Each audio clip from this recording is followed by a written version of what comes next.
ఊర్లు తిరగాలంటే ఎంతమందికి ఇష్టమో చెప్పండి. నాకు అస్సలంటే అసలు ఇష్టం ఉండదు. నాకేమనిపించిద్ది చెప్పనా? శుభ్రంగా కూరలు వండుకోపోయినా పర్లేదు. గంజేసుకొని అన్నం తినేసేసి మంచిగా ఇంట్లో పడుకున్నంత హ్యాపీనెస్ ఏది ఉండదనిపిస్తది. కానీ ఇంకొకసారి తప్పదు తిరగాలి. అటు అమ్మోళ్ళ ఇంటికెళ్ళానా, వాళ్ళు ఇంకా పండగ అయిపోయింది హైదరాబాద్ వెళ్ళిపోయారు. మేమేం చేసాం ఇంకా మా ఇంటికొచ్చేసాం. అంటే తుని పక్కనే అమ్మోళ్ళ ఊరు పక్కనే మా అత్తయ్య వాళ్ళ ఊరు. మేము ఉండేది విజయవాడ కానీ నేటివ్ ప్లేస్ అయితే తునే. కాకపోతే అమ్మోళ్ళు ఉండేది హైదరాబాద్ అనమాట. అలా అనమాట. ఇది మా ఇల్లు. ఈ సామాన్లు మావే. దీనికి మాత్రం తక్కువ ఉండదు సామాన్లకైతే.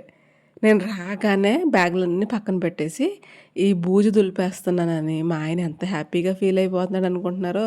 ఎందుకంటే ఎప్పుడు లెగిసు, ఊడు, తుడు, కడుగు అని చెప్పిన తర్వాతే చేసే రకం అనమాట మనది. అందుకని నేను ఇంక రాంగానే ఇంక నాకే చిరాకొచ్చింది అసలు ఈ బూజు చూసి, దుమ్ము చూసి. ఇలా క్లీన్ చేస్తున్నాను చాలా హ్యాపీగా ఫీల్ అయిపోయాడనమాట. మొత్తం బూజంతా కొట్టేసానండి ఫస్ట్. అంతా అయిన తర్వాత ఇంకా కడుగులు స్టార్ట్ చేశాను. మొత్తం సెల్ఫ్‌లు కిందన అంతా కడిగి, బట్టలన్నీ తీసి, పిల్లలకి స్నానాలు చేపిచ్చేసరికి టైం అయితే 6:30 అంత అయింది. మధ్యాహ్నం మొదలుపెడితే అసలు నేను.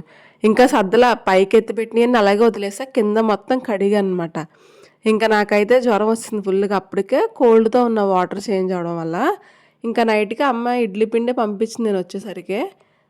అట్లగేసేసి మామిడికాయ పచ్చడి జలుబు మీద మంచిగా తినాలనిపించింది నాకైతే.